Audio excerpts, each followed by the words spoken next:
Well, good afternoon, private practice success community. I feel like we need some fireworks or something because today is officially day number, wait for it, 60 of my 90-day vlog challenge. Needless to say, I'm pretty impressed with myself having not skipped a single day. Not even one, not even on the days when I had technical difficulties. And I can tell you there has been a couple of days where I just went, I'm not having a good hair day, I'm tired, just want to do nothing. And I still stepped up and I was authentic and still shared what was happening and what was going on for me. So that has brought me to day number 60. What I want to do very quickly before we get into today's content is just share this with my private practice success community, because I do love it when I actually have people on live here with me, so that we can interact, have a chat, and the guys can ask any questions that they might have. So I've just shared that in my first group, so let's share it on the next one. Masterclass graduate group, and what I might do is quickly share it in one more group. I see we've got 2 people live with me already, which is great. Please say hi in the comment section, because then I can actually know who's here with me, because Facebook can be very funny. Sometimes it tells me who's with me, other times it doesn't. It's really touch and go. And I've seen some comments today on Facebook to say that the internet has been down in Redland Bay, Telstra's not working, and I'm in Redland Bay, and I'm just hoping my internet lasts here this afternoon. So please be sure to say hello if you have joined me. Just trying to make sure that I get all the comments and stuff. Alrighty, so the topic for today is how much time are you really spending in your private practice, but working on the business, not in it, but on. And the reason why I thought this would be a really great topic to discuss is that I have just finished the 3rd Tuesday of doing masterclass weekend workshop consults. So my masterclass is happening this weekend, and what happens in the lead up to the masterclass, I actually do one-on-one consults with the guys that's coming in to really get a good idea of where their practice is at, so that I can best help them on the weekend, but also for them to do a bit of a pre-intervention assessment. Of course, the intervention here is the masterclass, and then for them to be able to reassess their own growth in 6, 12, and 18 months time. Hi Monique, thanks for joining me. So I've had therefore the privilege of speaking to a number of group private practice owners over the last couple of weeks, and as part of this pre-intervention assessment activity that we do, we really I ask them a lot of questions. They complete a long questionnaire, and then we plot on a table what I call the tables of private practice development. Sorry, my cat is going after a bird and I don't want her to catch it, or I'll get in trouble with my neighbor that loves birds. Hello, we've got somebody else that's joined us.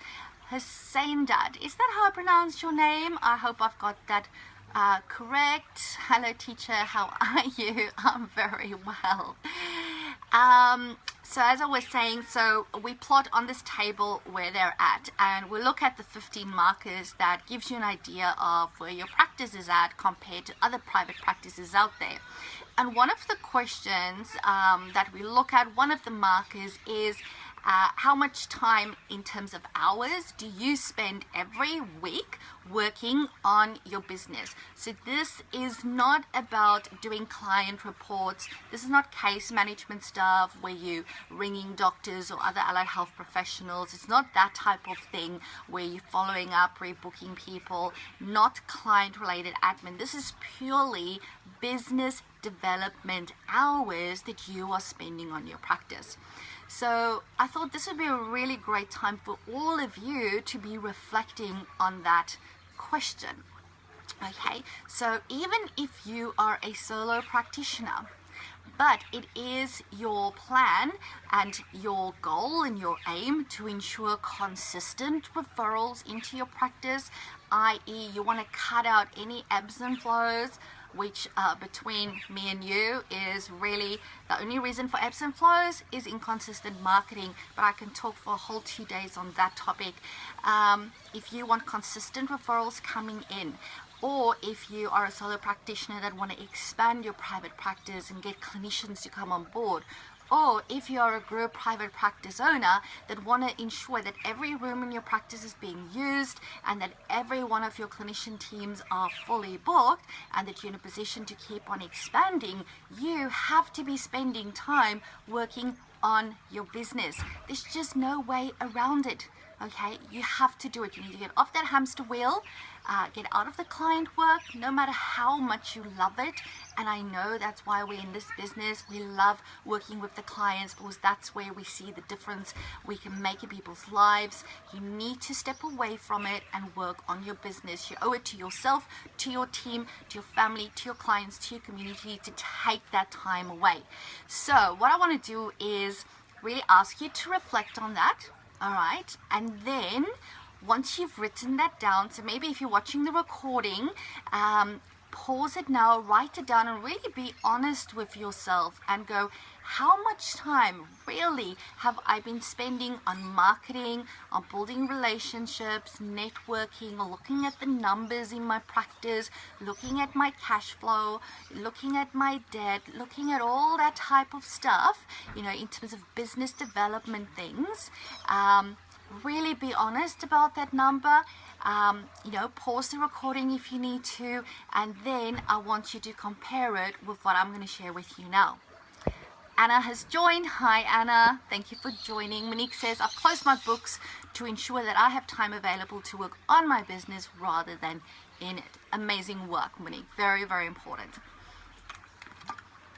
All right, so let me get my notes here because I want to get this right. All right, so if you are a level 1 private practice owner, so you've got level 1 to 5. So level 1, of course, is just when you're starting out. So this would be the solo guys amongst us. Even if you are a solo practitioner, maybe you've taken on one person, like a clinician, working maybe 1, 2, 3 days of work a week with you, you need to be spending a minimum of 5 to 10 hours a week working on your business. Okay? If you are level 2 private practice owner, and just to give you a rough idea, this probably means you've got 2 to 3 clinicians on your team. You need to be spending 15 to 25 hours working on your business. If you are level 3 private practice owner, by now you have around 4 to 6 clinicians on your team. You will probably be spending 30 plus hours a week working on your business. Now I know that sounds a lot, and this actually gets more when you get to level 4, where you've got 6 to 8 people on your team. Okay, this could require up to 40 and even more hours of working on your business. Now if you really think about it, that's like a full-time hours of a full-time job, and I don't think that people, especially other practitioners that's not business owners, realize how much business development it requires to look after a practice at that level. Now, if you have been clever about building your practice, if from day dot you were good at your getting your systems, your processes in place, you know, really seeing how can you streamline stuff in your practice, it will probably take less time, okay, at those levels, at level 3 and 4, if you got your foundations right. So when I do my how to start a private practice courses and workshops, that's probably the one thing I really drill into the minds of my how to start guys and go, you need to get the foundations right. Rather stay at level 1, 2, 3, 5, even 6 months longer, but get the foundations right, because then your growth and your success that you're going to achieve is going to be more sustainable, and you're not going to have to work so hard come those higher levels.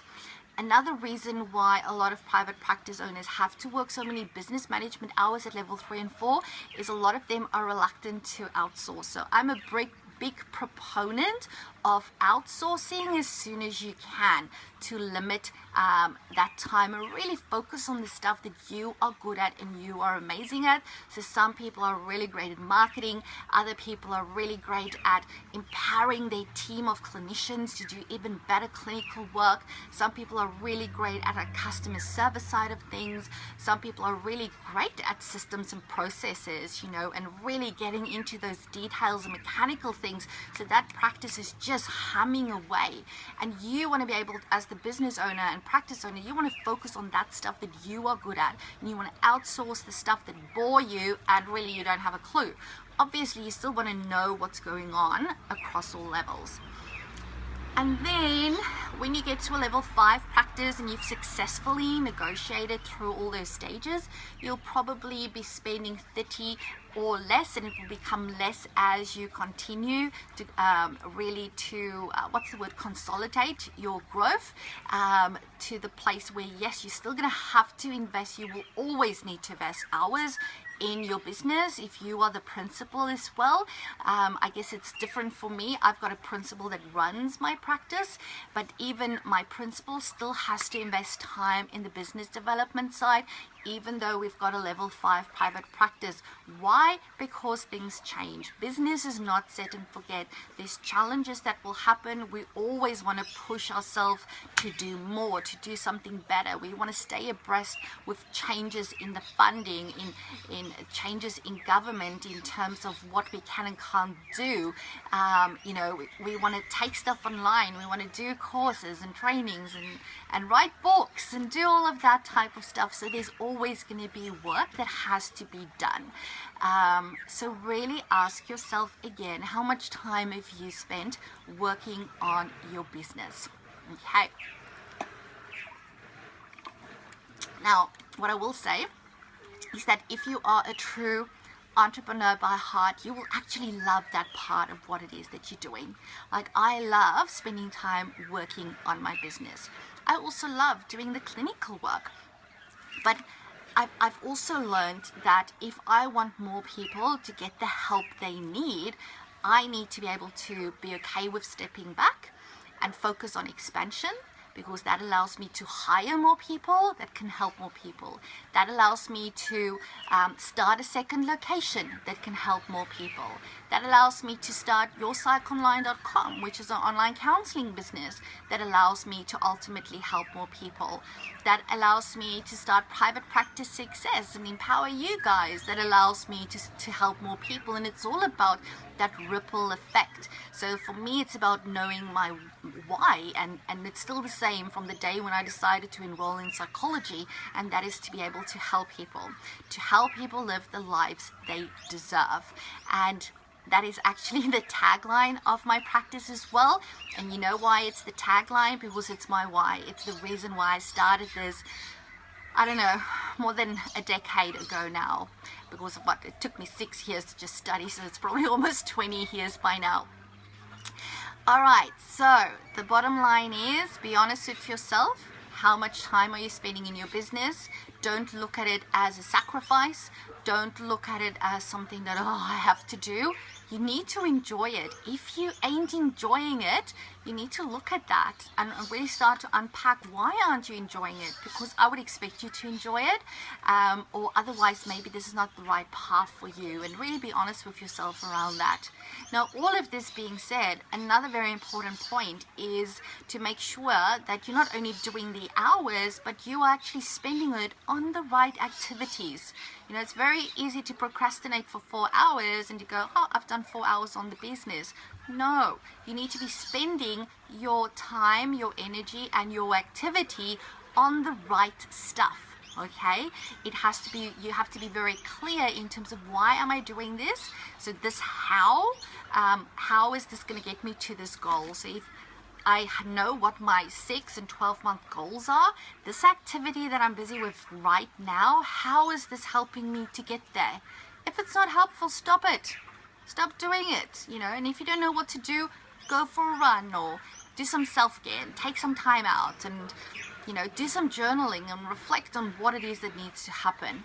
I think a lot of times you also need to really check on, I guess, the temperature of your practice in terms of how's your team going, how's your clients going, what does the money situation look like? Because a lot of that stuff will give you really clear indications of what you need to focus on in your business and, of course, therefore in your practice. Hey, all right. So, guys, I talk a lot. Anna said hi. Monique said, creating a bit of arguments with my hubby as a result, as he wants me to see twice as many clients. I know, that's so hard. Been there, Monique. Totally understand it. I guess... with all due respect to the males out there, I've got 2 boys and I've got a husband, and males like to problem solve things for us. And when there is a solution, they're going to go, well, just implement that solution. And sometimes it's not that straightforward. Hey, and it's really about explaining that to them as well. Hi, Renata. Glad to see you on here. Anna says, I love working on my business, off on another marketing adventure tonight. Excellent. I love that. I love the fact that you call it an adventure, because that is what it is. And I guess what I like about marketing, and a lot of people don't like this about marketing, is that you don't get the returns immediately. And it's like having to wait for something really special, where you invest the time in the marketing and really needing to trust the process. And then almost once you've forgotten that you've done this thing, then the results start to come in and you go, wow, that's amazing, that's so great. I do. That's why I love marketing. I don't know, I just do. I'm a bit odd, but I like that you're calling it an adventure, an awesome way of looking at that. All right, so it doesn't seem like we've got, oops, my phone is falling, any other questions. Let's do a last check. Let me know if you've got any other questions. Whilst we're waiting for maybe some last comments, let me remind everybody that if you do know that you need to spend more time working on your business, working on your practice, irrespective of what it is that you need to get done, I do have a few but very limited places still left at my Get It Done residential retreat that's happening 22, 23 and 24 June. I almost said July. June. So it is just over a month away. So how this is going to work, you're going to arrive on the Wednesday, which is the 21st. You're going to check in. We're going to have welcome canapes and cocktails, followed by dinner the Wednesday night. So it's really easing you into the 3 days, and then come the 22nd, Thursday morning, after a very awesome breakfast, we're going to get stuck in and get stuff done. And it's going to be 3 days of just smashing through whatever you need to get done.